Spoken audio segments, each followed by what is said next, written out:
GWG full space. Getting rid of the ApeCoin working groups? Let's talk. Delegate this. AIP-466. Proposal to close non-essential working groups with Derek Smart. Hosted by Aaron Haber and Ernest Lee. So now we're going to move to AIP-466. I have to admit, I thought this was going to be a bit of more of a discussion on this, but two things happened since I asked Derek to be part of this cycle, which was only about, 10 days ago or so. The AIP moved from draft phase into admin review phase and then went through admin review phase very, very quickly, possibly the second quickest AIP to move through after Banana Bill. And so I did not expect the AIP to be already being voted on. The second thing that happened is that an overwhelming majority of people have voted for the AIP. And what that means is to dissolve all working groups. Now, the vote is still open for another week. Today is today's Thursday, so it's open for a little less than a week and ends next Wednesday at 6 p.m. Pacific time. So, of course, things can absolutely change. I mean, we have seen that before with AIPs. But there certainly seems to be a popular push from many, many places for this to pass and to dissolve the working groups. Now, one question I have is that the AIP, and by the way, I should also mention that Captain Trippy is also a co-author on the MBA. Captain Trippy is a former special council member and currently, I believe, is an advisor for the Banana Bill and a great member of the Bored Ape community, of course. So the AIP, the title is not all non-essential working groups. And I mean, if you were writing a joke, perhaps it would make more sense. But proposal to close non-essential working groups, but it's all of the working groups. So it says non-essential working groups, but it's all of them. Was that your original intention? Well, it wasn't my intention because I didn't want to put the DAO in a position whereby that, all the things that they were doing on the GWG side would come to a halt eventually. And actually, Lost did mention it today in one of the spaces we were on. It was only recently that the facilitators, the guy, Lost and 12 Gauge and Chris, were separated from the GWG, which meant that we would still have the people handling the core of the DAO operations, which that being the proposals, the AIPs, and all that. So once that was separated, I presume that's the reason why the special counsel reached out to me and suggested that I also add the GWG. Their thought process was, since, we're closing the other three, and the GWG also has the same, they were spawned from the GWG in a way because they had similar charters. And they suggested that I add the GWG to the proposal. And I just want to also mention that when I wrote this, I wrote this specifically for these three new working groups. And I had written AIP-466 way back in June, and they kicked it back in September. They said it needed to be three individual AIP proposals. And of course, I did some pushback. In the end, I was upset, and I said, this makes no sense. Why would we need three of them? But I relented. And about 4 days later, September 7th, I believe, I created three separate ones for each of the three working groups. And I thought that was the end of that. But then about 2 weeks ago, I got another notification on the 25th, actually, saying, hey, by the way, we've had some discussions, blah, blah, blah, some structures and whatever.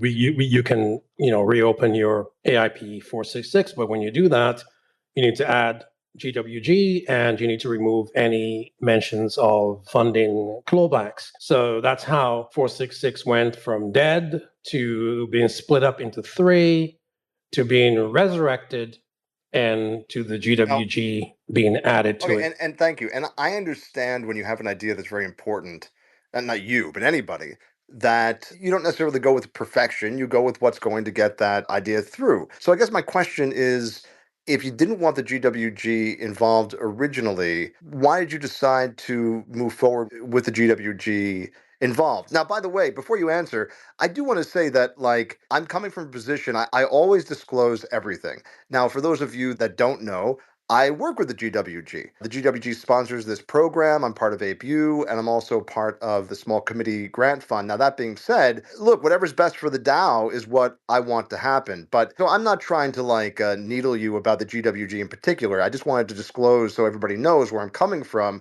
I don't think I have a bias, but it's possible I do unconsciously.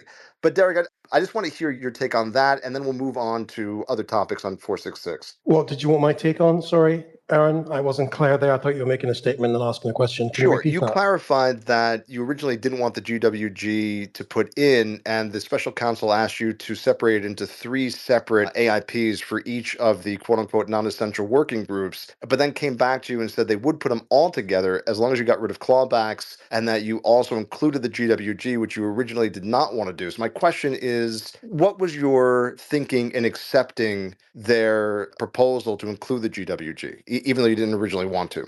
Simple. If I had said no, the AIP would have died. That's the first part. Because I've had back and forth with the special counsel before, so I didn't want to go down that route. And I felt that and also I found out that the facilitators, which were the more important aspects of the DAO operation as far as the proposals are concerned, once it was, I was notified that they were no longer part of the GWG, I weighed the pros and cons of making that decision. Now I had a decision to either A, say no and the whole thing dies there and then, or I could think about it in terms of the greater good.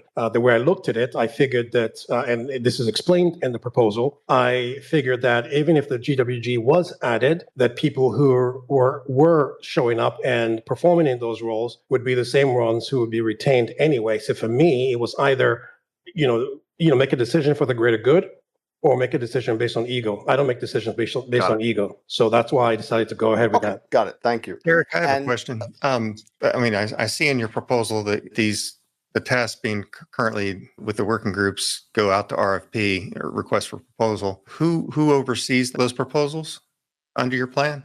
That would be the APE Foundation. And the way I reconcile that is right now, any deal that goes through, whether it's a grant or commercial agreement, it still has to go through the special counsel. They're the ones in concert with web slingers who put the contracts together. And that's not going to change because the special counsel and web slingers aren't going anywhere. And so the dissolution of the working groups doesn't somehow remove the processes that are already there and in place. It just means we just remove one entity that is now going to be restructured somewhere down the road, or the people hired to continue in those roles as per the proposal. One last thing. It's important to note that there are no special agreements or contracts that are say that, for the special counsel. So it's not as if, the working groups, it's not as if we close the working groups.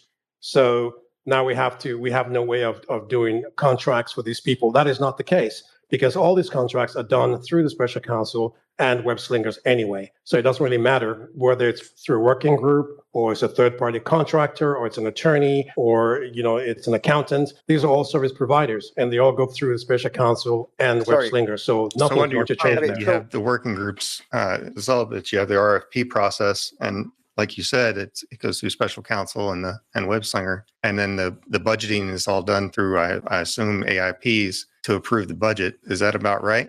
No. Once the charters go away, everything related to the working groups go away as well. There's no all this song and dance with 6 months voting periods, doing the budget, so you get that voted as well.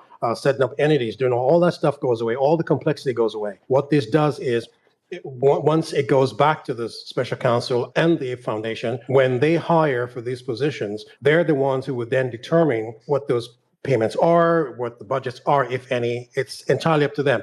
I understand there's a pushback. There's arguments about, hey, now, it's the APE Foundation that's going to be handling budgets and all this. That's all well and good.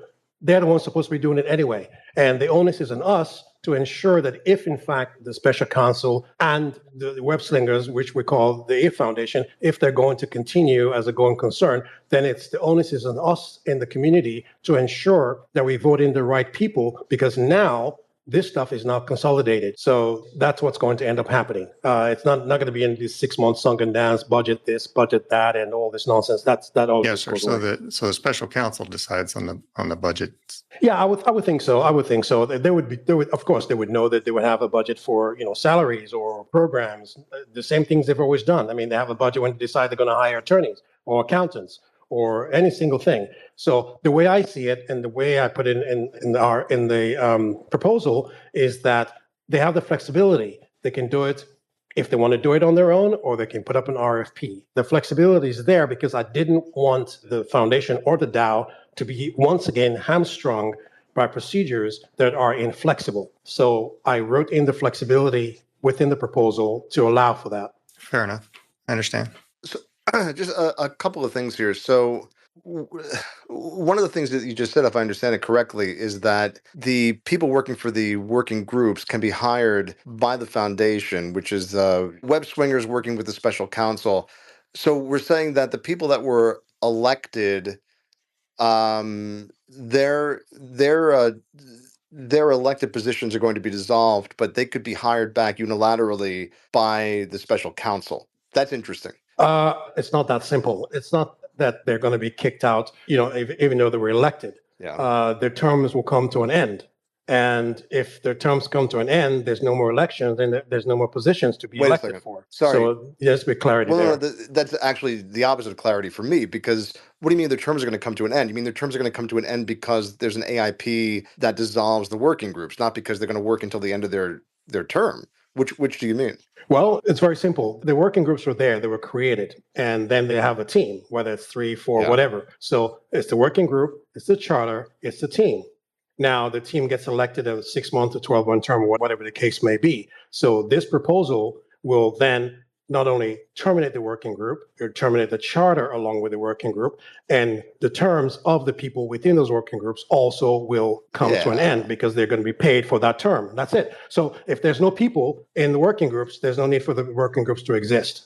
And that's the reason why the special counsel wanted me to add the charter in there as well, because you can't just close the working groups without dissolving Okay, the so charter. one thing, this proposal is going to pass, right? Like, I mean, it's possible that things will change in the next week, but I'm under no illusion that it's not going to pass. But that was, Derek, my friend, I respect you, but that was a little bit of word salad. You're saying that their terms are going to end, but their terms are not going to end from what they were elected. Their terms are going to end because the DAO is going to vote to end their terms, right? So, to say that their terms are going to end, you're making it sound like it's natural. They're not going to end their terms for what they were elected. They're going to be paid in arrears for anything they're owed, but they're not going to be paid moving forward, which that's fine. That's what the DAO seems to want. That's what we're voting on. That's fine, but it's not quite. I don't agree with you quite how you're saying it. We can respectfully disagree and move on, though.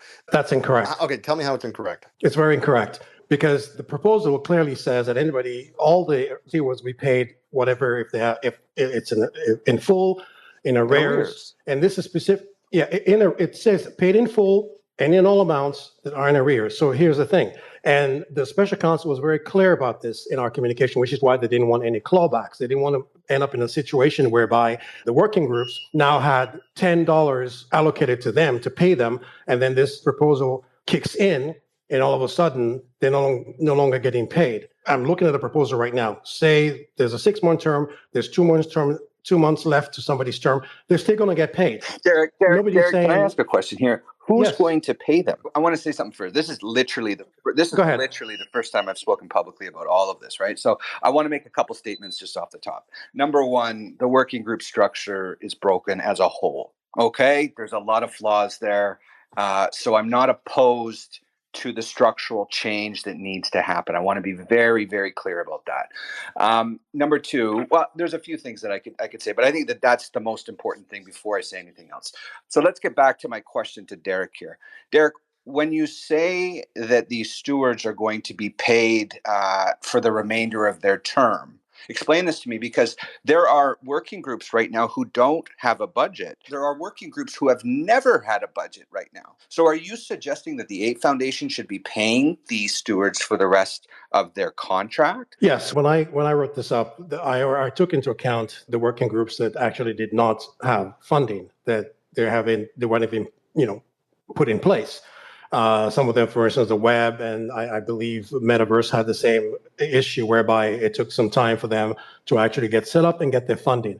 This is specifically why I put in the proposal pay in full. So I'll take for an example, if we set up our working group on the 1st of October and by the 30th of October, it's not online, that working group was voted in. That working group was already set up by the DAO. That it's being closed 30 days later should be, again, it's clear in the proposal, should be immaterial to anything else, because they were voted in. They were hired to do the job, and they're going to get paid for that. And what are you the special counsel was very suggesting? What clear are on you that. suggesting Go that ahead. these stewards Sorry. get paid? Because if they haven't written a budget, where are you getting these numbers from? Because there's no actual definitive amount that a steward should be paid. One thing that I've written, I don't know if it was directly to you in the forum or sort of my initial response to all of this, but the only mention of a mandated pay or compensation to a steward is back in AIP 239 in reference to the governance working group, which expired. The reference expires in August 2023. Now, yes, there are budgets right now, like the GWG, who comes in under budget every time, delivers every time, right? Every time, smashes our OKRs out, right? That's really why I wanted to come on today, is because having to listen to you going from spaces to spaces, insinuating that the working groups are under delivering. And again, this is coming from a guy who recognizes and who That's false. That is not true. I've never done that. I've never done that. Okay. So, and again, this. No, I've never done that. Okay. Okay. And again, this is coming from a person who both understands, recognizes, and supports the change. Right. So how much are you expecting these stewards to be paid? Who's paying them? How is that getting determined? And are you suggesting that we're now paying out these stewards for 12 months of work when they wouldn't have done any on some of them? Because don't forget, we just came out of an election 4 months ago telling the community that elections are great, telling the community that we need all this. And now, and having these guys, this is another thing I feel sorry for, is these stewards who have gone through these elections. Is there a question? Is there a question in there? Yeah, there's many. How are you going to determine how much these stewards are going to get under your system? And are you suggesting that they should be paid out for 12 months? Okay, your first question, when you said that there's no fixed mandate for what stewards get paid, that's categorically false. In fact, I'm looking at it. I'm looking at your budget. Let me finish. Every budget I've looked at, every single budget you guys put up has a salary. So the GWG. So the GWG. Hang on a second. I have tabs open here for all the working groups. Each one with a budget has a salary for every single person in there. This is fixed. This is not. This is not. That's Web3 development. Can I finish? I'm asking, is that Web3 development as well? Can I finish, please? That's why I said I have 4 open tabs here. Go ahead. Right. Now, there are 4 open tabs here. All the groups that have thus far put up proposals since the inception of the working groups has a fixed fee for each individual. All 4. So that's the Web3 development group? Now, if you continue to speak, I will leave. I'm not going to tolerate this. Let me finish. If you interrupt me one more time, I will leave. Now, pay attention. I'm going to make this very simple for you. Do not talk to me like a kid. Guys, I want to interject here. Let's keep it civil. Let's keep it civil, just like Ernest was saying. Let's keep it civil. Let's take things at a time. When somebody is talking, allow them to finish, and then we'll move on. If somebody is talking for way too long, Ernest and I will act as co-hosts. We'll moderate and we'll ask them to wind it down. I agree. Okay? So, Derek, go ahead, and then All City, you'll absolutely have an opportunity to respond. Okay, the first question he asked was about these working groups. Every single working group that puts up a budget has a fixed salary there for each one of them. It's there. It's what we vote on. It's what gets passed. It's what they spent. Whether they're over budget on the budget is completely irrelevant, and it's immaterial. What's material is the amount of money that gets allocated to the working groups. Now, that's the first question. Second question, who's going to pay them out? Well, when I wrote this up, I already knew which working groups already had a budget. In fact, I had lengthy discussions with them and a few others to make sure that I understood why the budgets went up on the forums and when they were going to go up. This is the reason why I said, as part of their overall costs, when we dissolve the working groups, the stewards will be paid in full, whatever they're allocated in the budget to the affected stewards, any all amounts that are in arrears. Now, how are they going to get paid if they haven't put up a budget? This is simple. And the special counsel was very clear on this. This is why they wanted me to remove clawbacks from the proposal, because they didn't want to envision a situation whereby we now have Web Group and they've done work, assuming they've done work, and the working group gets shut down and they never got paid. The special counsel was very clear on this. So the way I envision it happening, working, is they've got their agreements or whatever it is with the special counsel. They've said, well, we were going to pay ourselves N dollars for this period of time. And the proposal says we should be paid in full and in all arrears. We've been here for 3 months. Yes, we haven't put up a budget up yet, but here it is. This is what we're going to get paid. They will get paid. And just one last thing about that, DIM just put up his working group cost analysis and report within the last 24 hours. And I envision that's the same thing that the other working groups would do, so that as per the proposal, they will get paid in full and or in arrears. It's not a matter of them saying we're going to close the working groups all of a sudden. A, they're not going to get paid, or B, because they don't have a budget and they've been sitting around for 3 months, they're not going to get paid. It wasn't designed to do that. It's not going to do that. And the special counsel was very clear that they're not going to do that, which is why they didn't want me to put a claw. They wanted me to remove anything that even looks like a clawback. I hope All right, that's so clear. you made your points. Thank you. All City, do you want to respond? I just think it's absolutely absurd, number one, that we're going to be paying out if we're getting rid of the working groups. We're like, my term ends in July of next year. Why would you pay me until July of 2025 when we're trying to save money? Like, it's absurd. Okay. Oh man, I've got so many thoughts on all of this and your approach, Derek. Let me sneak in for just a second, All City. So just to cap off my question from before. So when you say pay in full to affected stewards any and all amounts that are in arrears. Now I wanted to ask Ernest about this because on the one hand, because Ernest, if you don't know, is a practicing attorney in addition to an accountant and I think an astronaut on the weekends. But Ernest, looking at this from a legal standpoint where it says pay in full to affected stewards. Now that I would say, okay, that means pay in full. But then doesn't say and. It says any all amounts that are in arrears. Arrears mean does arrears? I guess you can look at this and say, well, arrears means what they were promised to be paid for when they were elected. But to me, arrears means what they've their term so far. What's your I opinion on had that, the Ernest? same question from a legal perspective. I had a question about this from the start, and that was, it says specifically orderly wind down of the working groups. And so as I read it, it was going to wind it down and pay them everything they were owed to date. And we weren't going to have anything happening tomorrow or the day after. In those working groups without an RFP. And so I was concerned about a, orderly transfer of those tasks that the working groups are performing next week. And so I didn't see anything in there that told me that they were going to do that. And I assumed that when they used the words arrears, they meant yesterday, not tomorrow.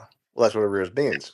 I think, as you said, All City, it's very clear that the working group structures need reform, right? To me, and this is what I've been harping on for the whole time in the Dow, and Lost knows that to, like nails on a chalkboard. I think there needs to be more transparency. I think we need to see who shows up, who votes, what they say. We have no transparency on anything now. Now, by the way, I think that this is I do think it's going to pass. I mean, everybody has the opportunity to change their vote if they want to, but it's passing with almost 100% of the vote. Aaron, and so some of these... You and I have had this conversation. I disagree with you on that. I don't think this thing is necessarily going to pass. I think that that the voters need to understand it. That's why we're having spaces like this, so that voters understand it. I think that there was some knee-jerk reaction, especially by the MBAs, that hadn't really reviewed it. And I think that we need more discussion. It's one of the reasons I was concerned it went up so fast. I want to put $5 on it? No, I just truly think that it needs to be discussed, and we need to talk about what's going to happen next week. And I agree with within the AIP what's going to happen next week. I agree with you. And can I point out that I get host privilege here because I just wanted to finish up my point here. I'm long-winded sometimes, so my points take a million years to get to. Apologies. My point is that this is not a perfect proposal. Maybe there is no perfect proposal, but there is a lot open to question here. There was a lot, when Derek is saying, I assume this is what's going to happen, or this is probably what's going to happen. For me, I would really like it to be spelled out more. These are really important things, but that's not what's in the proposal. So, we're talking about, well, the special counsel is going to do this. We can't exist in a vacuum here. We all know that that there's going to be an AIP coming up sometime that is looking to sunset the special counsel. It's been talked about publicly. And if this proposal is any indication, then that proposal is going to come up and may very well pass. And we can kick the can down the road to say, well, they're going to have to define all the things that they were supposed to do and how is it going to happen. We're going to move things onto the chain, et cetera, et cetera. But, these are things that people should be thinking about, as they're voting here. And maybe they won't change anybody's votes, but I think people should be thinking about it. Also, Ernest, you mentioned to me, and maybe you were going to get to this, that, web slingers, they've been contracted to do certain tasks. These are not the tasks that they've been contracted to do. And also, one thing Derek mentioned that web slingers is the foundation. Web slingers, in my understanding, is not the foundation. Web slingers is they're facilitators of the foundation that's been hired by the DAO. It gets very wonky and crazy, but they are not the facilitators, because we had facilitators before that were replaced by web slingers. Right.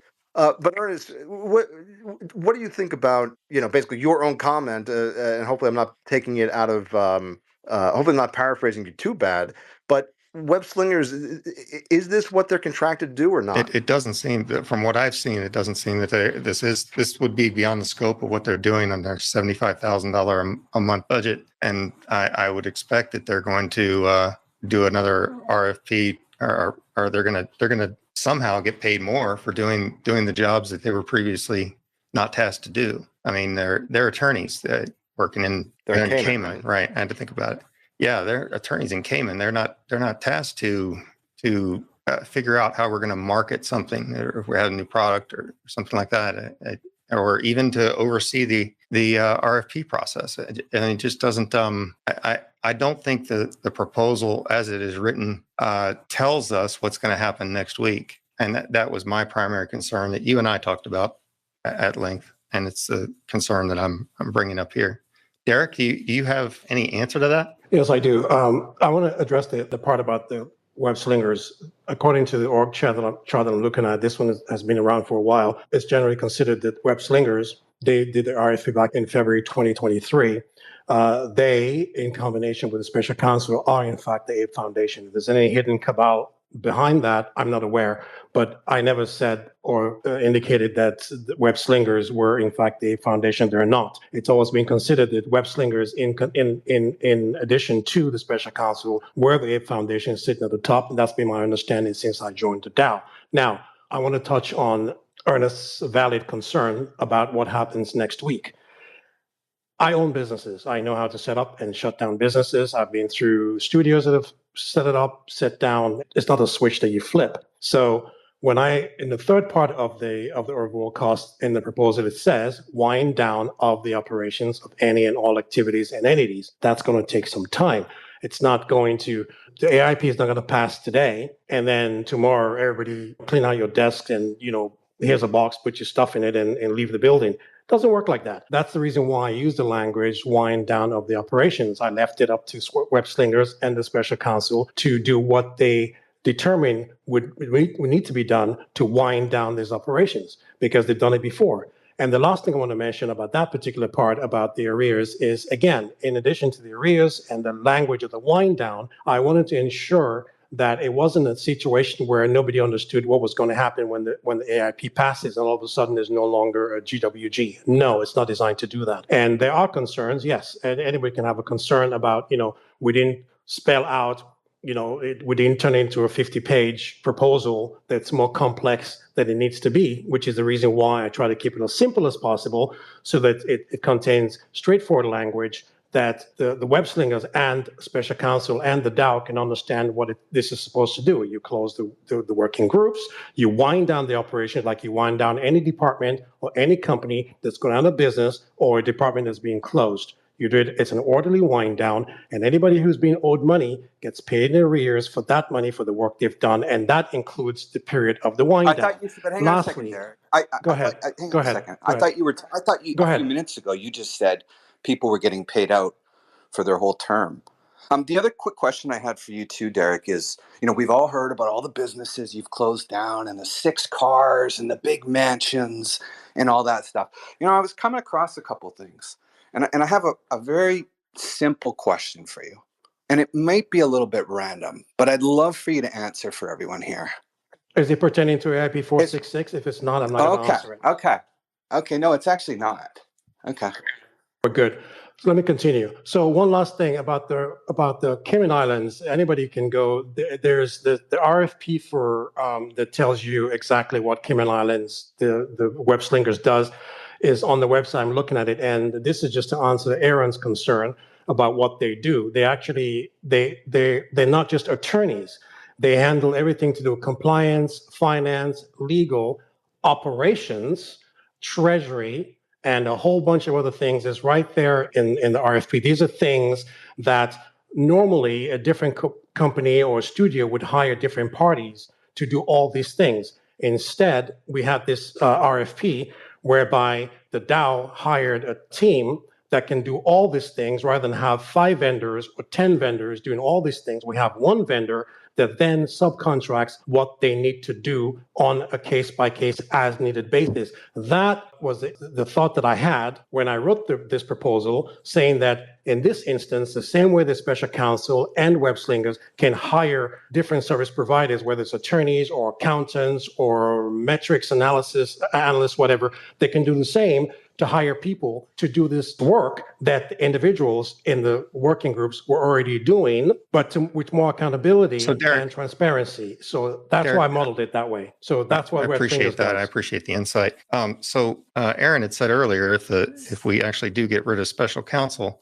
then and Web Slingers is a contractor, like you said just now, who decides what happens with all of these RFPs that come up? Is Web Slingers doing that decision making, and does that take the decision away from the voters? I can't speak to what's going to happen to the special counsel because I am not involved in that. I don't want to be involved in that, but I can tell you right now that part of, again, this is on the website, I'm looking at it, part of what the web slingers are supposed to do is what the facilitators are currently doing, is partly what GWG is supposed to be doing. It's also part of what special counsel is supposed to be doing.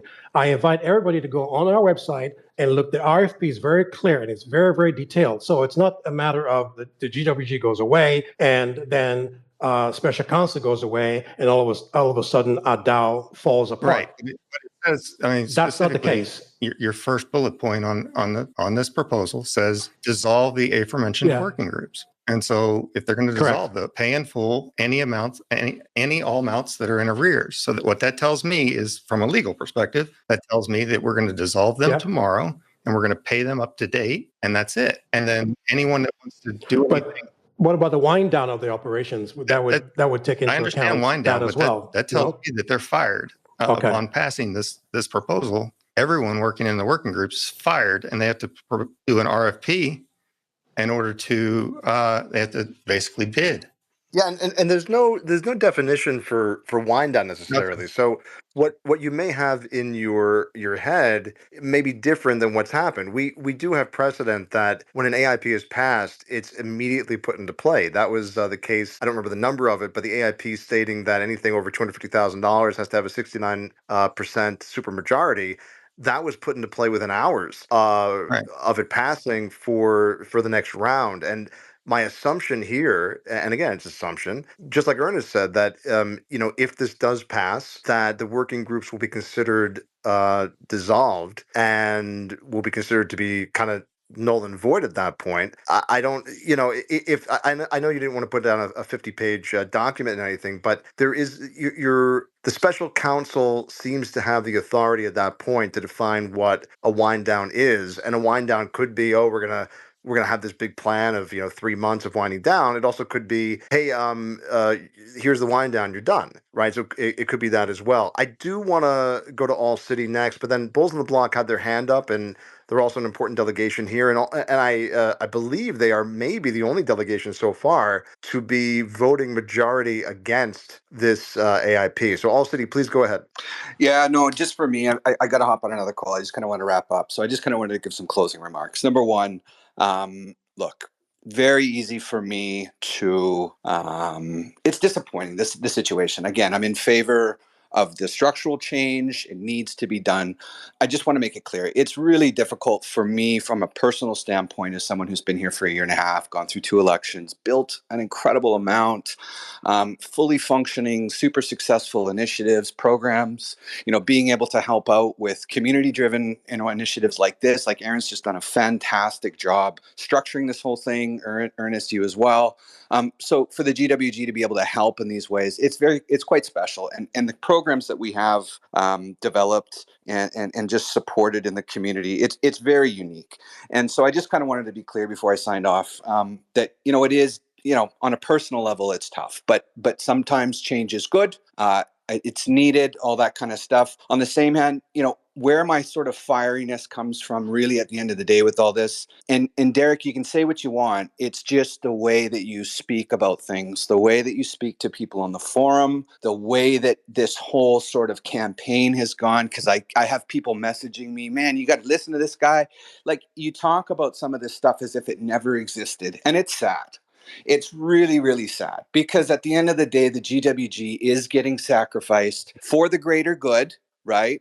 And I'm here to support it, and I'm here to be on the other side and support the change, be here for the change, continue giving the DAO as much as I can give it, and turn it into something better. But man, the way that this whole thing is getting cheapened, it's tough. It's tough to watch. It's tough to listen to. It's tough. It's tough. It's tough. So that's my frustration, Derek. On a positive note here, I'm not trying to be rude. I do have to leave. We've had many calls in the past. I'm happy to have another call in the future, but I do have to run. Okay, so that's all. All City.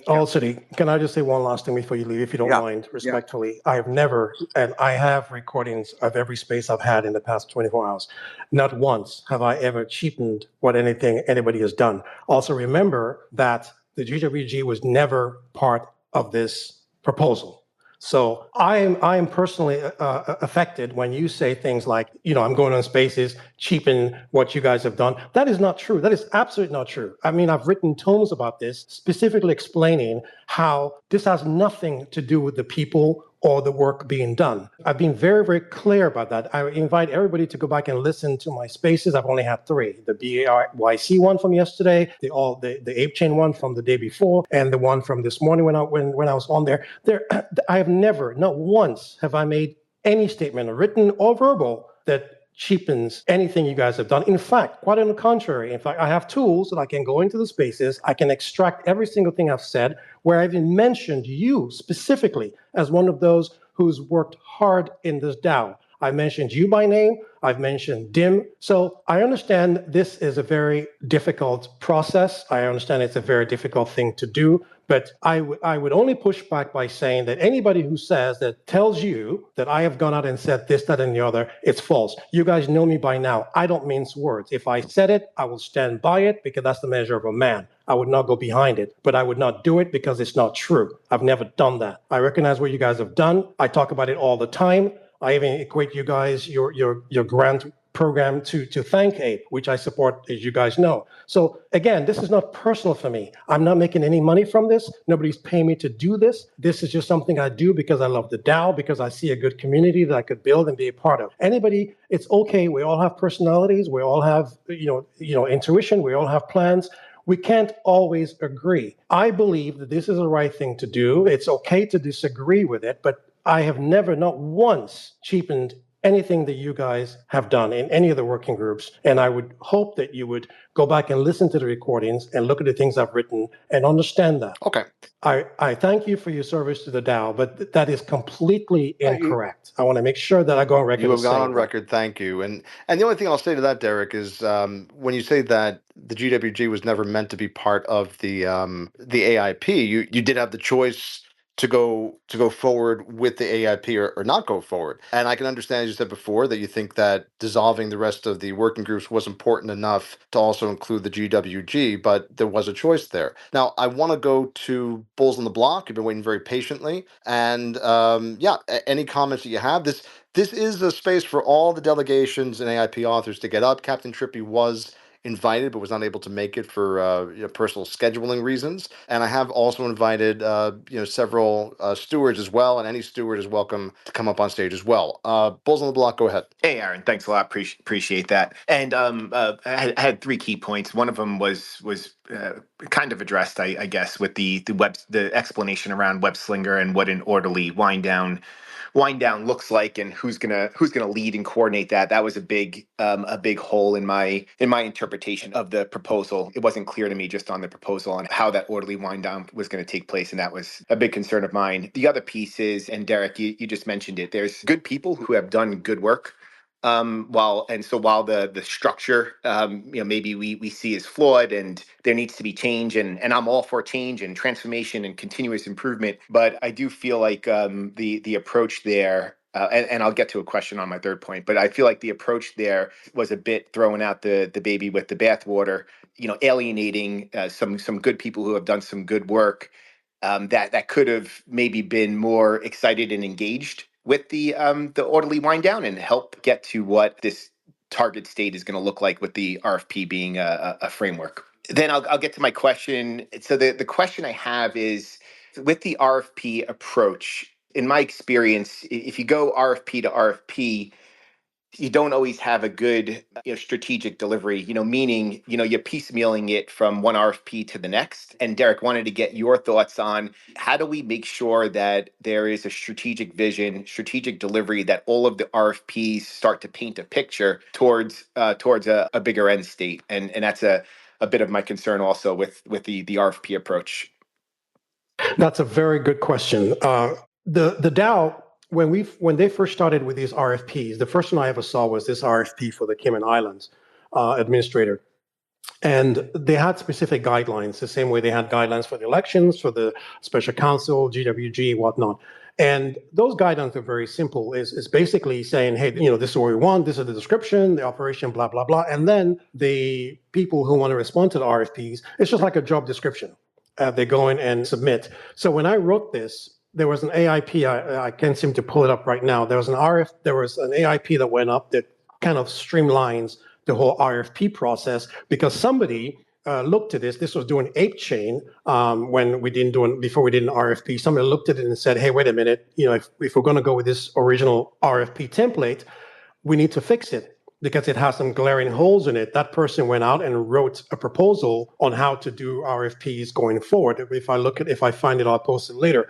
But so I looked at that guideline for those RFPs compared to what we had before, and came to the conclusion that the new RFP structure from that proposal, which deprecates whatever came before, was a perfect format, because not only does it clarify how an RFP should be structured, it also has specific guidelines on what everybody needs to see in the RFP so that they can understand it, not just from the DAO's perspective of voting, but also from the people or the companies or the teams that are going to be submitting these RFPs. And the way I looked at it, to be clear, I didn't look at the RFP process. Let's put it this way.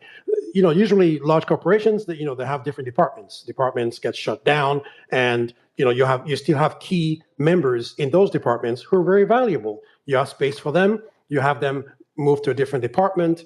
And in some cases, because if the departments are too different, you have them do a sort of reapply for their jobs in a different department. It goes through a different process. That's how I envision this working, so that the working groups are gone. We know they're gone. Then we have a wind down of the operation for the working groups, an orderly wind down, which would be handled by the special counsel and the web slingers. And then anybody who's due money gets paid. Working groups are gone. They figure out who's going to take over the programs. For instance, also you mentioned earlier, the GWG has an awesome grants program, which is now on hold due to this RFP. All those things get done. And then the RFP itself, that says, for example, everybody knows All City is in GWG. We have other stewards who also do different things. They have the special counsel and web slingers.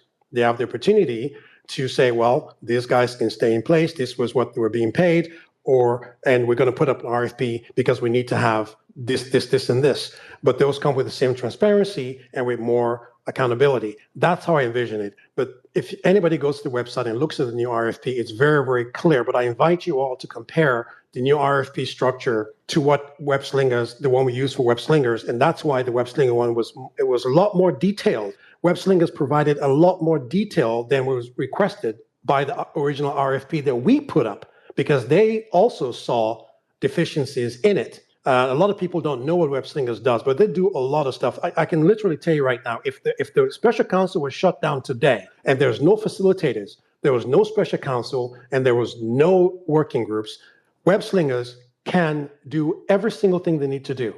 People don't seem to understand that. It's right Derek, there in the the RFP. concern I have is that they can do that without the vote of the DAO. They can do whatever they want to do. That is correct. That is correct. And Eliminate- that's a problem. eliminate That is a the- problem. we have no more control. It just controls with Web Slingers, who's a contractor to the DAO, that so they can essentially, if they put up a request that says they're going to get $1 million a month and they approve it, then wow, okay.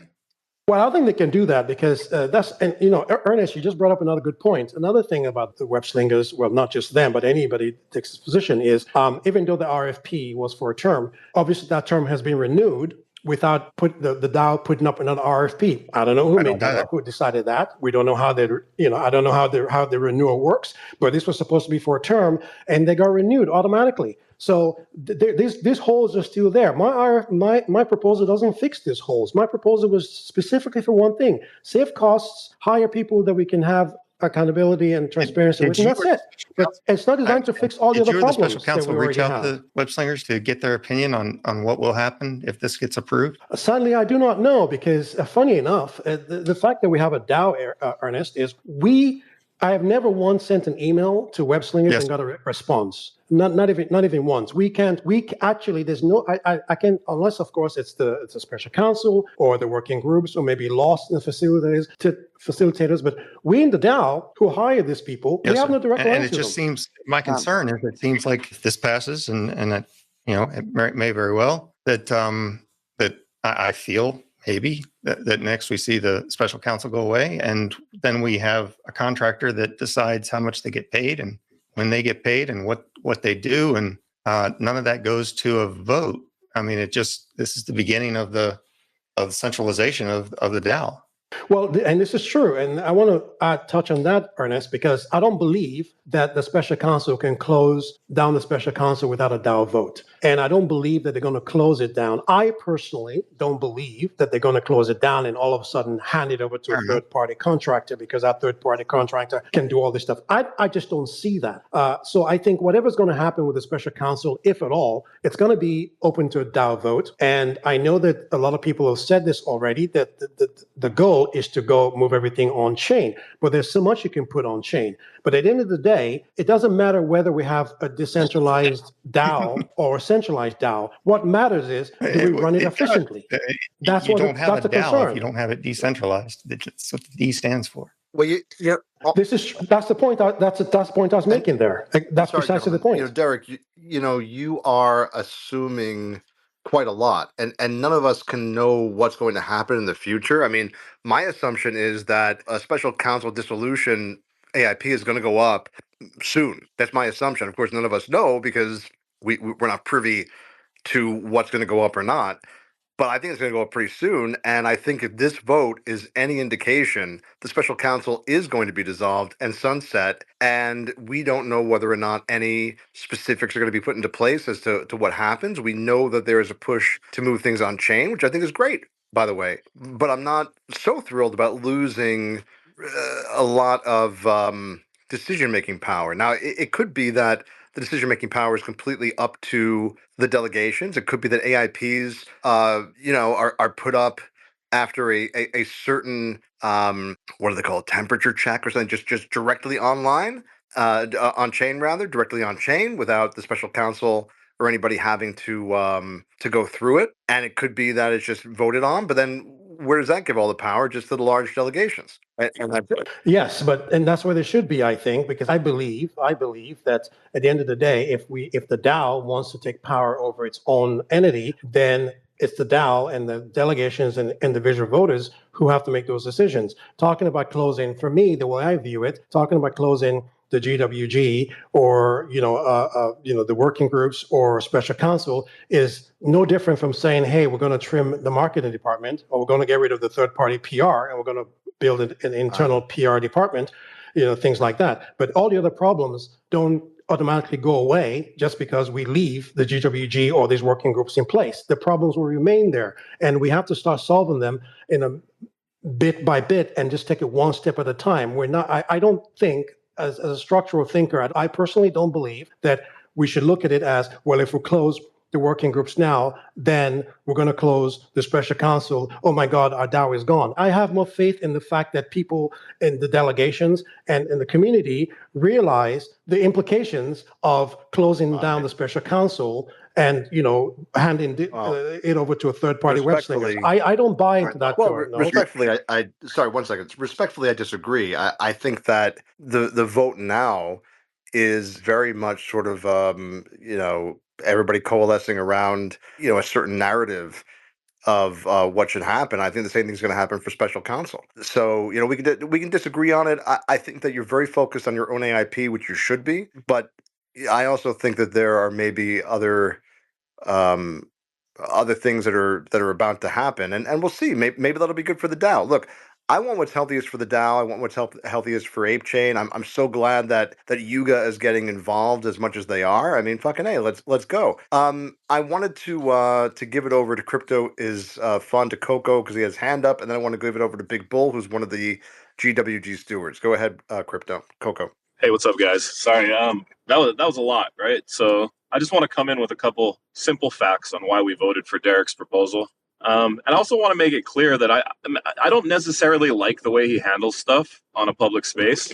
I think that it can come off abrasive, and I think that can also leave a little bit of I'm just being honest, bro. I'm not trying to offend you, Derek. Like, I think it can give people a kind of a bad impression of stuff because it is a public forum, and a lot of people here are just listening and they're not as active. That maybe they come in and they want to listen to this space and they want to see why they would want to get involved in the ApeCoin DAO, and they hear a bunch of dudes arguing, they're going to be like, fuck this, I'll go somewhere else. Anyways, the reason why we voted for Derek's thing is there's 3 simple reasons. Number 1 is we feel that there's people that are doing way too much in the working groups and people that are doing way too little. And that's not harmonious, in my opinion.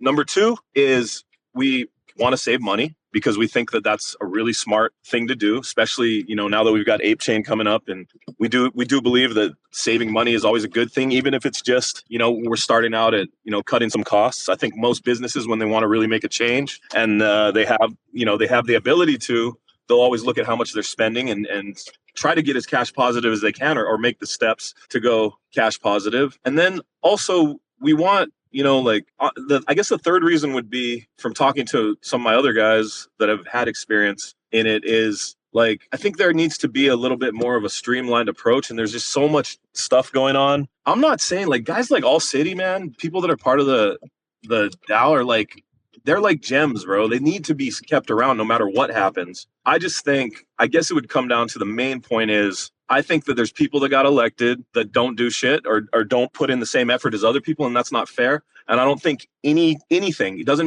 matter if it's a DAO or a company, if you have that, you're always going to have turmoil. So I think a more streamlined approach makes sense. And also, I think Captain Trippy, I have a lot of faith in the stuff that he's been doing. We talked to a whole bunch of other people that are making moves, and they think it might be a good idea. So that's why we decided to go with it. Wouldn't it be possible to have a vote of no confidence for those individuals that you're talking about that aren't doing the job? Yeah, that's it. But look at how long we've been going with the same, you know what I mean? We're trying to make these changes, and there's still people that get voted. I'm not going to name names, but there's still people that come in and don't do shit. And I'm sure some of the guys that are on the working groups can agree, right? I'm not here to call anyone out. Should we throw everything out for the sake of not offending 1 or 2 people that we don't want to name their names? I mean, it's just I feel you. I get what you're saying. It just seems like this is a broad approach, and I read the AIP and I understand, Derek. I completely understand that your intent and everything behind it. But at the end of the day, I mean, even in the U.S. Congress here, we look at the reading of the law, And when you talk about the law and you talk about AIPs, it's the same thing.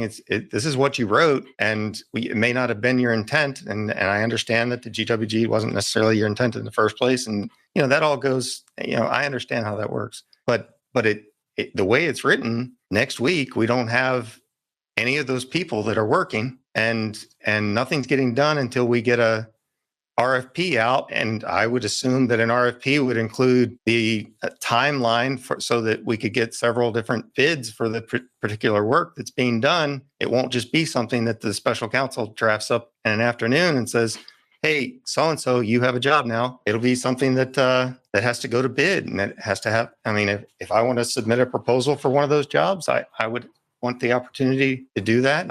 I see that. I think that anyone should be able to do that. And I don't think it'll be something that goes as fast or as easy as you think. And I think that a fair reading of what you've written, Derek, or what ended up written, I understand, is that everything goes away next week. And that would be a concern that I think should have been addressed in some of the processes that were skipped over with your AIP.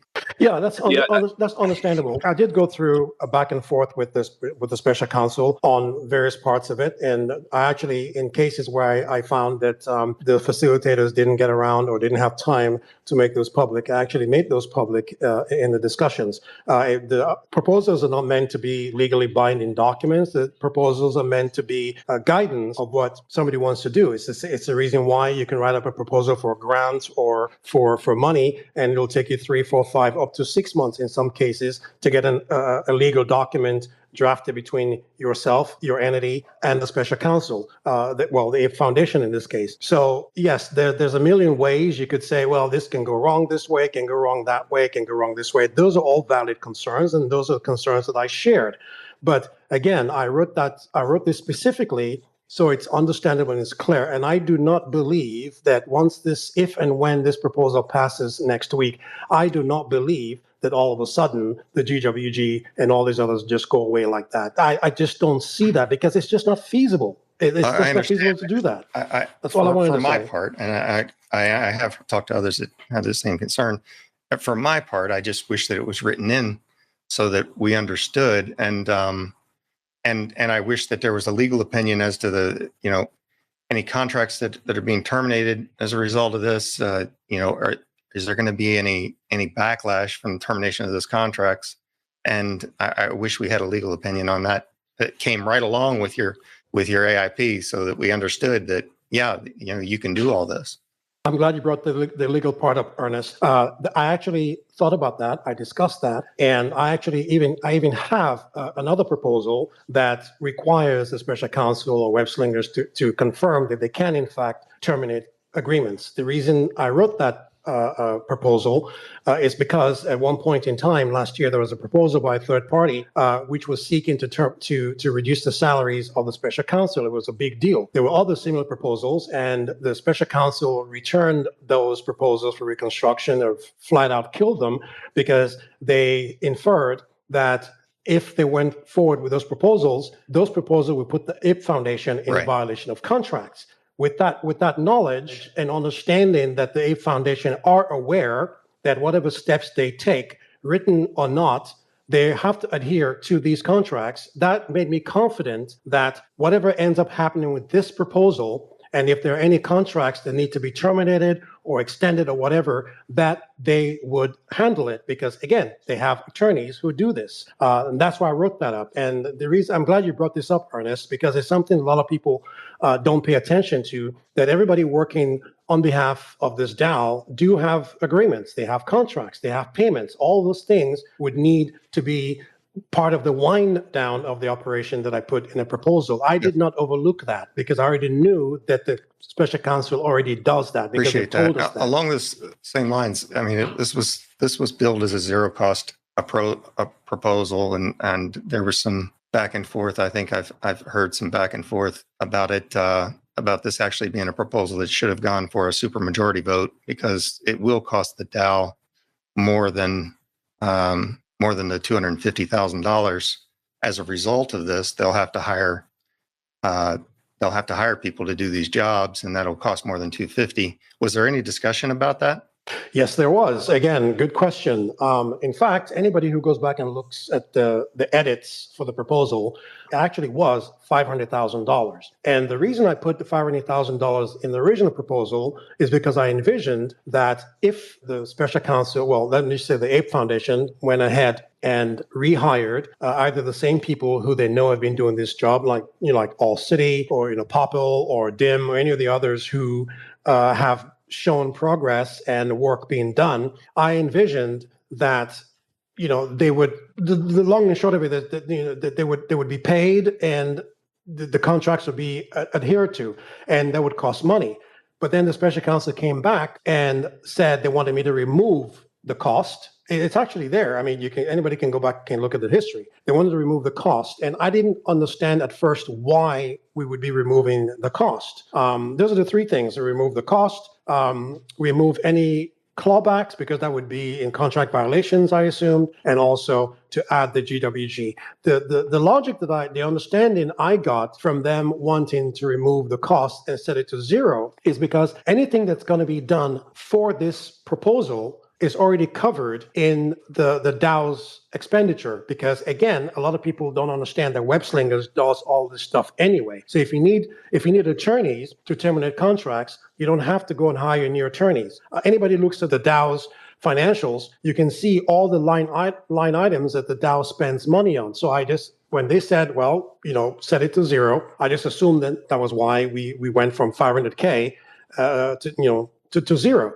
But I don't understand the part that eludes me, more to your point, Ernest, is that if they put up these job descriptions or these RFPs, then that's when the costs will come into play.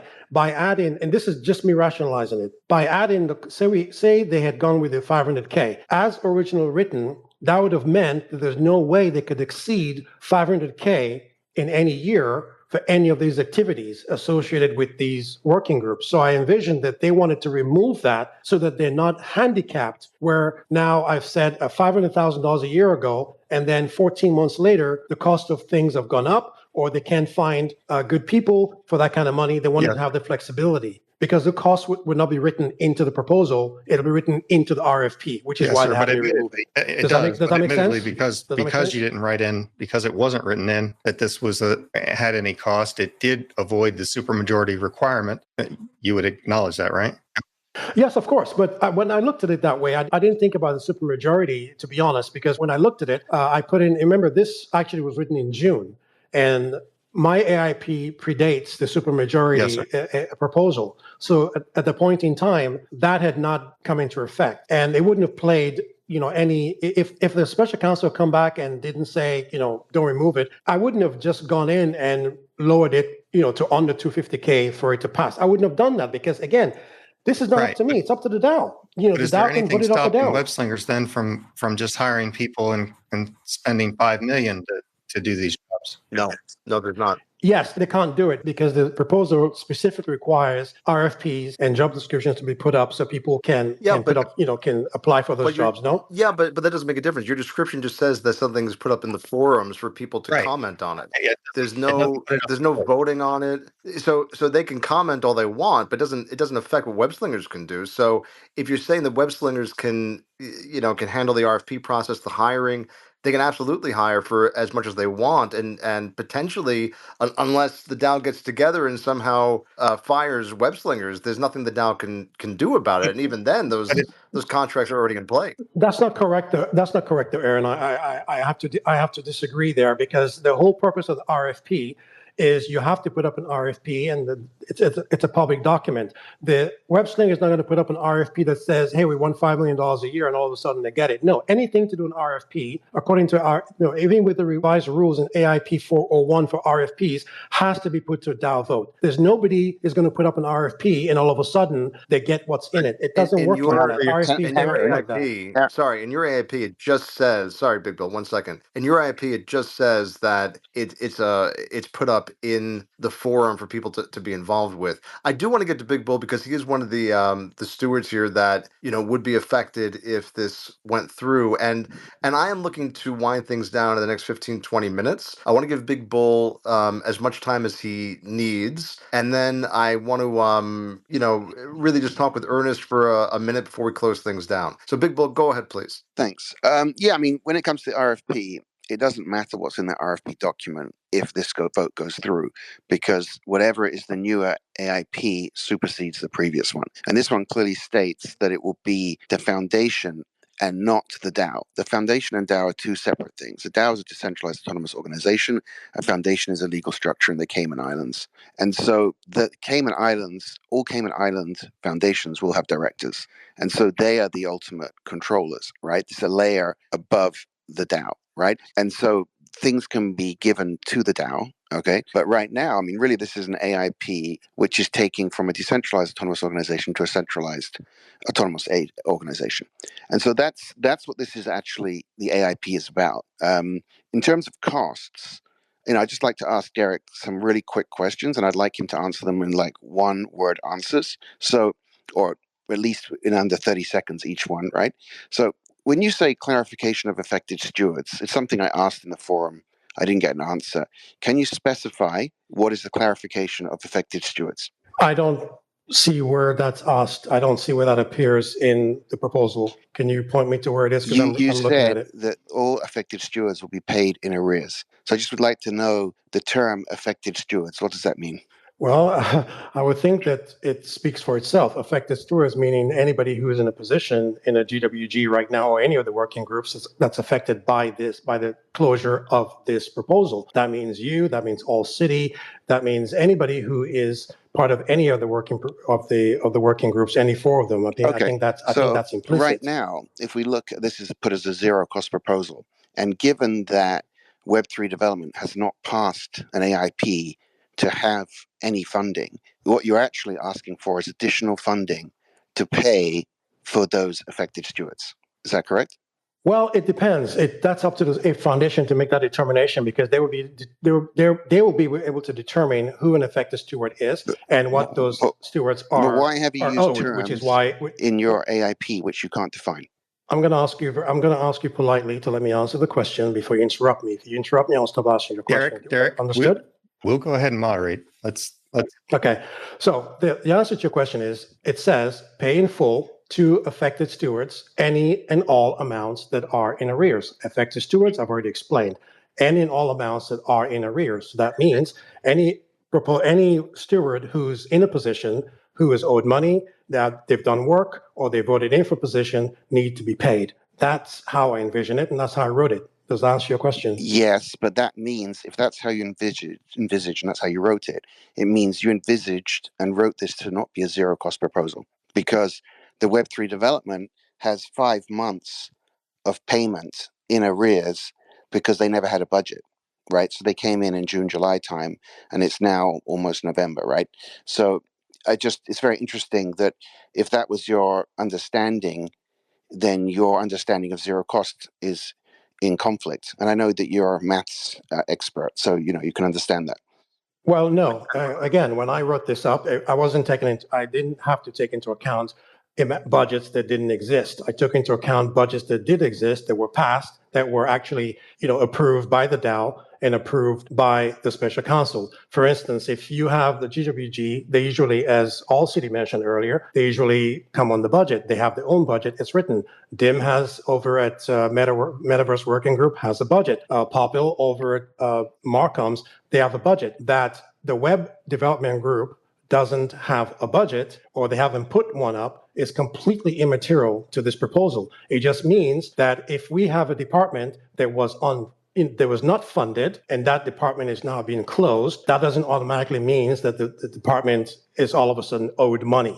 So you now doesn't have work you like just that. changed So your when definition? hang on. So when I put in the $500,000 there, I didn't even put into it specifically had nothing to do with the budgets that were already passed or not passed. Otherwise, the proposal would not have had a $500,000. But that's irrelevant right now because the budget yearly is cap. zero. No, it's It's is relevant to what went up in the document that we're voting on, and we're voting on It is relevant. it zero cost, and are those effective stewards? It is a zero and cost. If I could, it is a zero cost. so I can just repeat that. Derek, just a second.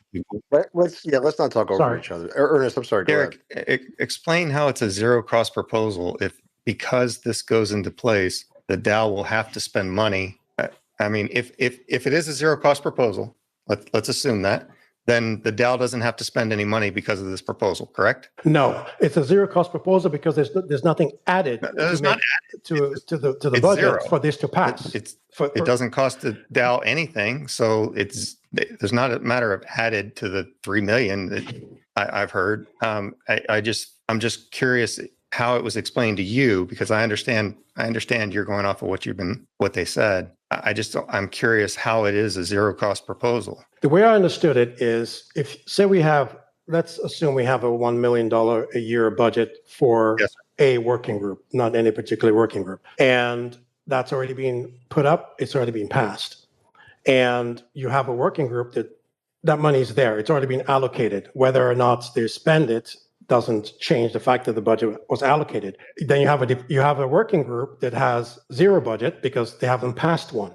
So that makes it immaterial right there. So now you have one working group with $1 million that's already fixed. You have another working group with $0 that's already fixed. Now you have a proposal that says we're going to close down these two working groups, and the special counsel said remove any clawbacks because we don't want to deal with a situation whereby we've now allocated $1 million to this working group, and we have to claw back, what they've already allocated either to their salaries that they do or to their programs. For instance, the grants program that GWG is going. So that's how I looked at it. So when they said remove it, I just envisioned that, okay, fine, these bodies were already allocated. It's already there. Just because a working group has $1 million and it's going to get closed down and they have $400,000 left, doesn't mean they get to keep the $400,000. No, it goes back to the treasury. Similarly, any working group that doesn't have any money or wasn't allocated any money doesn't have any money to be clawed back or to be paid to. That's how I envision them coming back and saying this is going to be a zero cost because the proposal does not add anything else to it. That's how I understood it. Does that make sense? It does, but that it also goes to, that means that on day one, the working groups are closed down, because who's gonna continue working if I'm not going to get paid for tomorrow's work? Correct. So under this proposal, we lose everyone that's working within the working groups day after. But that's not the way it's written. That's the reason why I have the wind down operations. I understand you have the wind down. Okay, and people get paid. And people get paid during that point in time. But actually, that's how it was It designed. specifically doesn't say that. It says in arrears. It doesn't say tomorrow. It's basically from the October 18th or 20th approximate date when we finish the AIP. Right. From that, when we calculated it in GWG, is we're like, from when this AIP ends, I think next Thursday, we were going to end it next Friday, and that was effectively going to be the end date. If there is any activities after that, that's different, right? We would no longer be called stewards, number one, right? We would be in the initiatives. Now, GWG's one is a bit different to the other two because it specifically states, which, Derek, you put it in there, that says that we have to complete the initiatives. So the initiative budgets are actually, according to this AIP, will remain to be completed, right? So the small grants and delegate accelerator will be finishing those off, but it won't be specific to that. And by the way, in terms of steward budgets, I mean, according to our original budget of 1.3 million, the 50% was going to different programs, right? And awards, but the steward component actually ended on October 1, right? And so it's very interesting to see how that is stated, right? And so there isn't any actual budget to claw back from GWG because we've spent it according to the terms and everything's in the initiatives. So that means there's maybe 200,000 or 100,000 in those other two working groups. But if, my understanding is the third steward in both of those groups hasn't been paid and two other stewards haven't been paid. So there's 4 stewards effectively for 6 months, right? Who were not have received anything so far, or 5 months, right? So you can calculate that, right? How much that is, right? So you're, it was 9, 18, 36, right? Times by.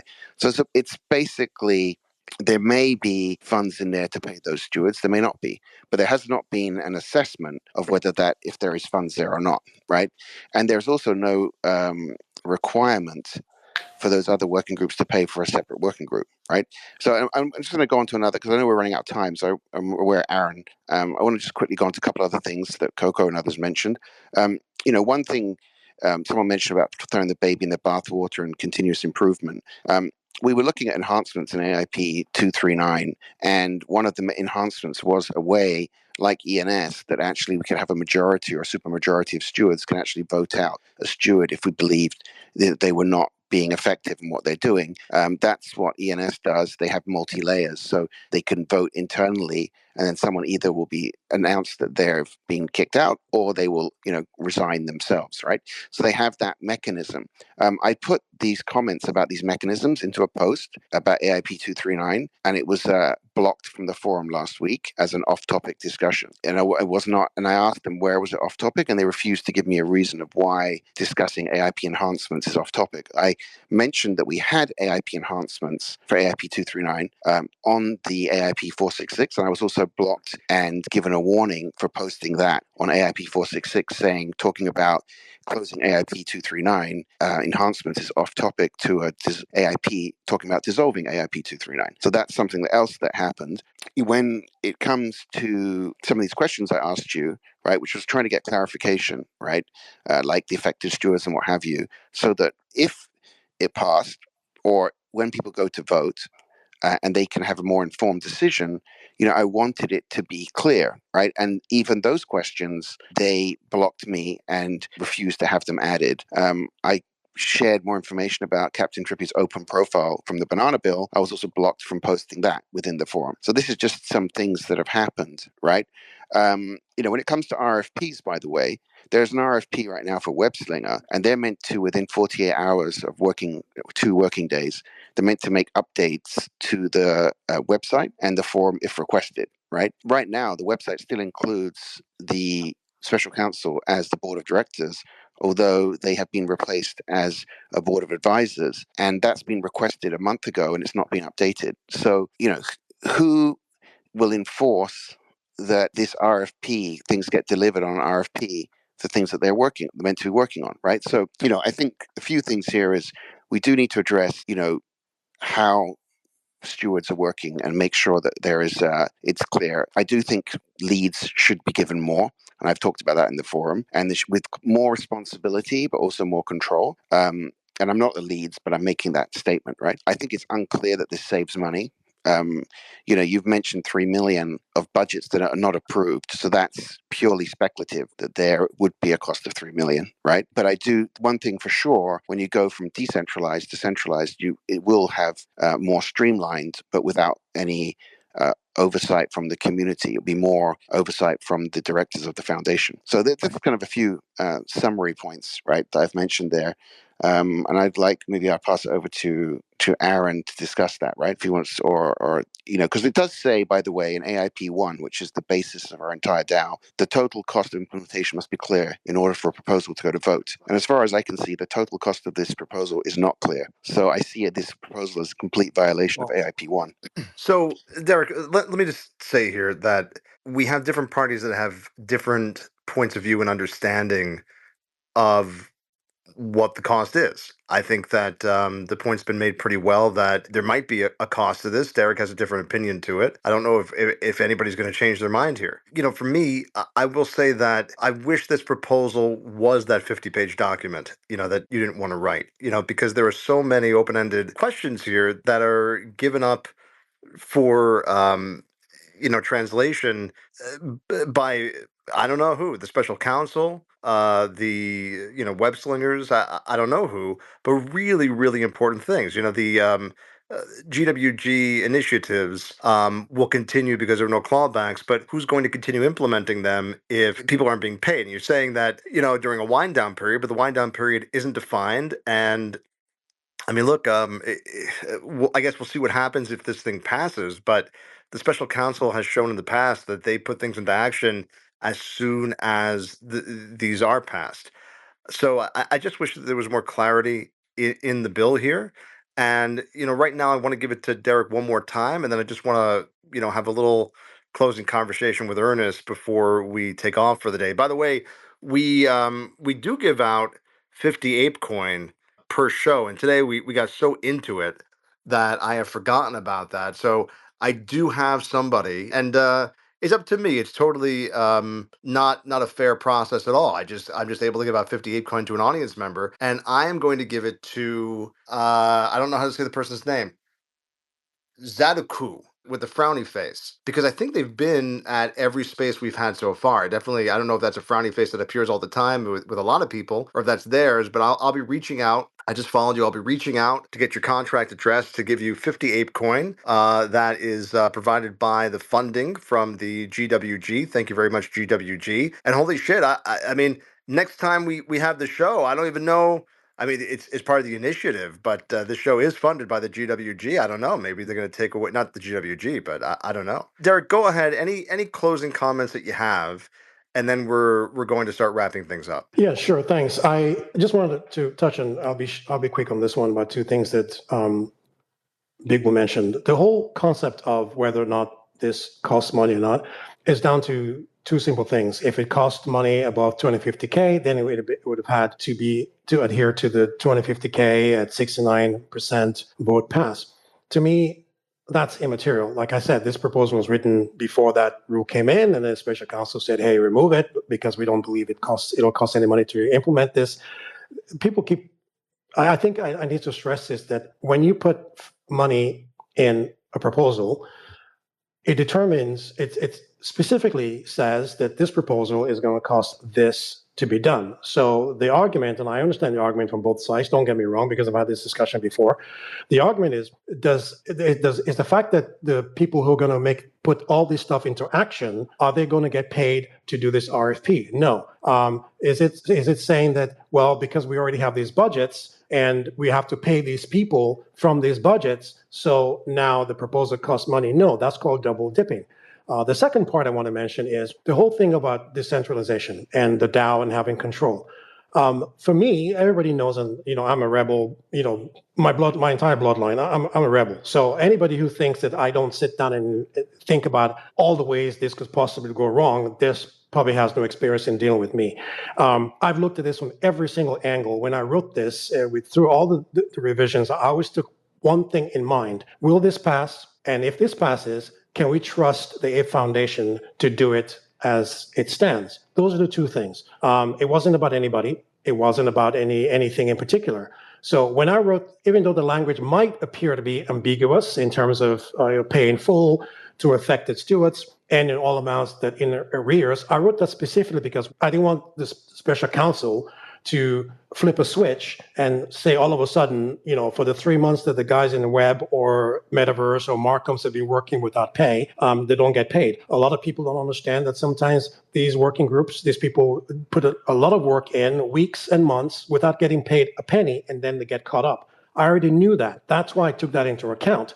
And the last part of that is, when you talk about wind down of operations, Ernest is an attorney. Contracts only as good as your ability to enforce them. So when I wrote, I could have written wind down of any operations and activities and entities and spent 50 pages describing what that looks like from acceptable standards. Instead, I deferred to the special counsel, to the Ape Foundation, because I know, because they've impressed that upon us, that they have attorneys who they pay to do the right thing, so that the DAO is not in violation of agreement. So it wasn't my place to say what attorneys have to do or what the Ape Foundation has to do, because what's going to end up happening is my interpretation, not being a lawyer, is completely different from what the Ape Foundation's interpretations are. And I think people need to understand that we have to have, when we do these things, we have to have a balancing act. What's good for the thing we're trying to do, and what are the pros and cons, and whether the pros outweigh the cons. Sometimes it's very hard to reconcile these things, and this is why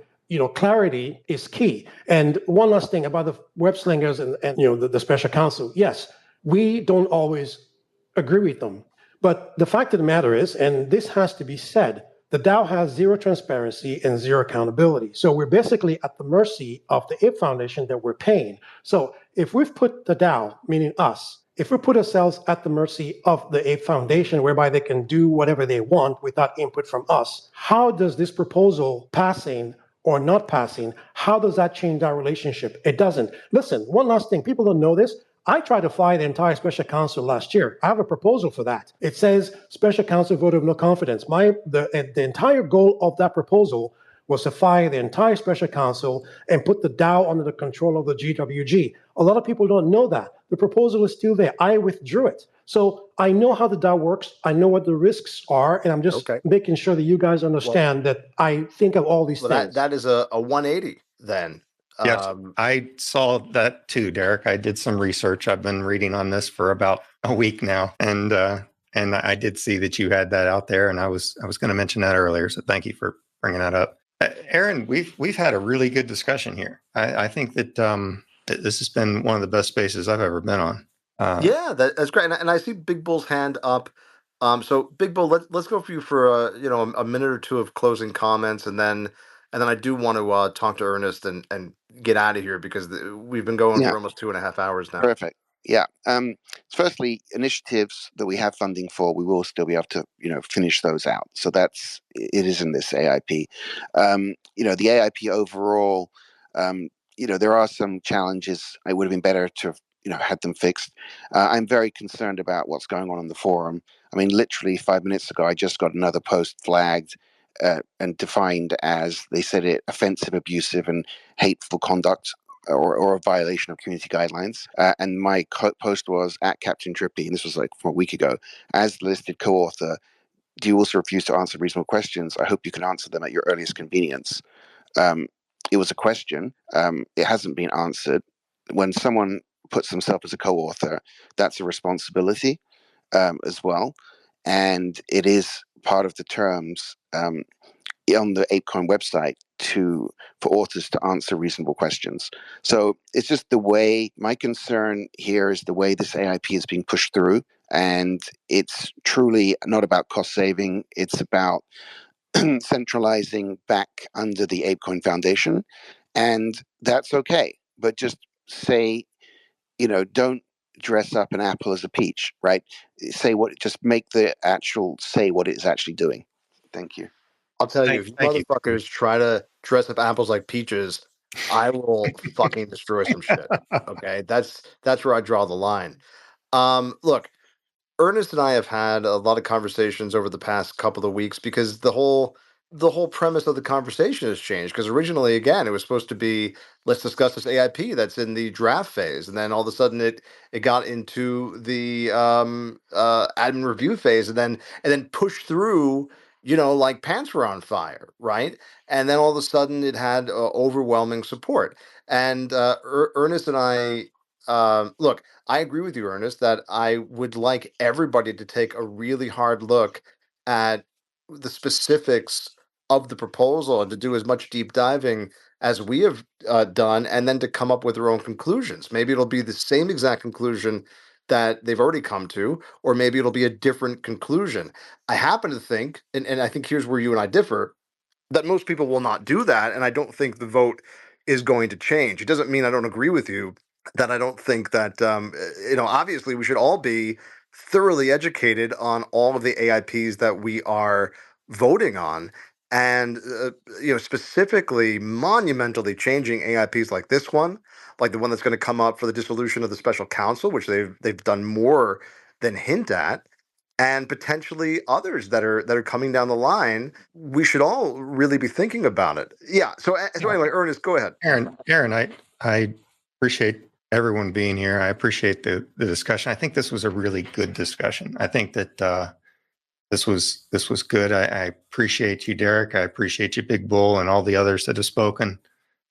This has been a really good discussion. We should have a lot more of these, Aaron. I think we should talk about doing more of these, more spaces. And if Web Slingers is listening, and if they care to comment, reach out. We'll host another space before this thing goes up for vote. Let's have a discussion. Oh Let's have a shit! discussion with Ernest, people you who know what are we should actually, do? I mean, let's have a discussion with actually people that are going to implement this thing. What do they think? And I'd like to get them on record as to what they think that it says, because there's some ambiguity between what Derek says his intent was and what is written in the text. And I think that I mean, if this were still in review, this would be one of those points that you'd be like screaming up and down, "Hey, let's revise this thing so that we're clear on this, so that we're sure that on Monday those people that are working within these working groups have a job, and they're going to wind down as Derek has presented to us." And it's unclear. And Aaron, I'll share with the audience. I know you're holding your tongue on it. I kept an open mind with this. I have still open mind with this. I didn't decide purposefully. I haven't decided how I felt about this. If anyone sees my votes on several different places, I get votes. I haven't voted on this at all. But my vote at the end of this discussion is going to be that this thing is premature. And it's, I'm speaking only for myself. In my mind, there's some ambiguity here that needs to be cleared up before I would personally vote on this thing. I'd want to know that there are people that are going to come to work on Monday. I'd want to know what they were going to get paid, when they were going to get paid. And I'd want to know what the plan was for the wind down, other than a one paragraph, we're going to wind down. I just have some questions, and there's just, I thought I was going to get answers to the questions. I had full confidence Derek and others would have the answers, and they'd be like, Ernest, you have to understand this is how it's written, this is what it's doing. But I came into this with questions, and I've come out with even more. Yeah, there's a lot of ambiguity in the AIP itself, and especially when you consider the fact that it didn't initially include the GWG, and then the GWG was included in it, and then you're talking about the same people who want to include the GWG in it to dissolve it, to also make the decisions about when the GWG and other groups are being wound down with no specificity except that they get to decide. And there's a lot of things here that are going to be decided upon, and really not with a lot of transparency, which wish we'd be able to have. The And transparency is one of my problems too, Aaron. I want to comment on that. I was open and I posted to the forum that I thought it was wrong to ban Derek from the forum. He was having a discussion. I don't always agree with the way that Derek presents himself, and he understands that respectfully. That's just his shtick, and that's okay. But I do have a real problem with banning Derek, and I certainly have another problem with banning Big Bull from posting things to the forum to discuss this thing, so that voters have good information when they're, so now we have a AIP is currently up for vote that the forum has decided we can't talk about. and Ernest, I wonder, like, what is the protocol for? And I'm sure that there are. I guess that there are objective things, but We don't have one. We don't have one. But what I'm saying is, if enough people can just negative bomb or report a comment and get it taken away, are there protections against civil attacks? In an offline kind of way, are there protections against malicious actors coming in and purposely getting people banned? So we don't know that, and we don't really know who's actually pulling the trigger on muting people. Yeah, by the way, some of those mutes have it says it's been flagged, and then it says the moderators have then acted on it. Like the one asking whether Captain Trippy is willing to answer the questions at his earliest convenience. Is the moderator web slinger? Because well, in their RFP, it's included, but in terms of day-to-day management, I believe the facilitators are the ones who are there, and we actually have on this space. But in general, my questions would be: are we protected against people just gaming the system and getting people removed, whether it's Derek or Big Bull or anybody? Right. So look, I agree. I wanted more specificity, and the answers today did not give me more specificity. I think where we disagree is whether that's going to move the needle in the vote at all. I think there's a populist kind of movement that people are pissed off about the price of ApeCoin. They're pissed off about some of the things that the have passed. It really have nothing to do with the working groups, by the way. That seem honestly silly. And people want ApeCoin DAO and Ape Chain to be better, right? To be bigger, to be better, for the coin to be more valued. I mean, I personally am very excited about Yuga finally being able to talk about ApeChain or ApeCoin, finally being able to come in and sort of work parallel, with the DAO, if not being completely, attached to the DAO. Right. So it seems to me that, look, if this thing passes, and again, we will see. I agree with you, Ernest. I want everybody to think about it. I just don't. I think where we differ is whether we think people are going to really dive deep into it, and if anyone's going to change their vote. But I wonder if we come back in a month or 2 months, whenever the AIP goes up for the dissolution of the special council, and we've seen how this one goes through.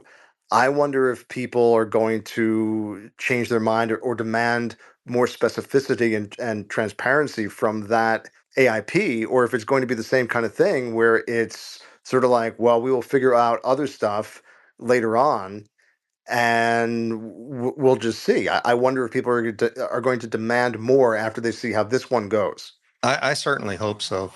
I think that we needed to have more discussion on this, and that needed to stew for a little while to make sure that, for instance, the language that is what it is. It says, you don't have jobs on Monday. That the language was clearer and it reflected Derek's intent that the wind down period be specifically over a period of months, and that people would be able to continue doing the jobs that they're doing, because all the initiatives, like you said, the initiatives aren't outside of this, but so that we understood what we were doing when we were voting, because there's some unknowns. And I know I'm an MBA. I have 2 active MBAs. I have another one in the works. And for the MBA's part, I hope that they're listening. And certainly, if any of the MBAs want to reach out to me to discuss, I'm here. I'm sure Derek would be willing to discuss with the MBAs what his take on it, and Big Bull, certainly. I'm sure he would be willing to participate in that discussion. So I think that we need to have another spaces. And I think that more people that are actually going to implement this need to participate, at the very least, so that, we can, I'd be happy to open a space tomorrow to have that discussion. And I will join you. And from just to wrap it up here, and I want to thank Derek and Big Bull and everybody who came by, and Board British Tea and everybody that's here. The new MBA delegation. I'm super grateful to Yuga for setting it up. Right, I'm very proud to be a part of it. I'm proud that we have a big say, and I am one of just, I don't know what we're at, 500 for. I don't know what the exact number is right now. Only one vote in that delegation. So I certainly don't speak for the delegation. I can only speak for myself and say that I hope the delegation really goes towards supporting MBAs, right? That it's one of the things we think about. And, absolutely super excited about ApeChain, but I'm also super excited about all the startup businesses that are being created with the Bored Ape Yacht Club IP, whether they're action figures, whether it's beer, whether it's comedy shows like me, whether it's accountancies and law firms like you, Ernest, and of course combat motorcycles, whatever it is. I I live to see those businesses supported, and that's where I'm going to put my vote in that delegation. And it may not be where the rest of the people put their votes, but if an MBA delegation comes up and they want funding to help get their business off the ground, aka fund their ambitions, then I'm all for it. Yeah.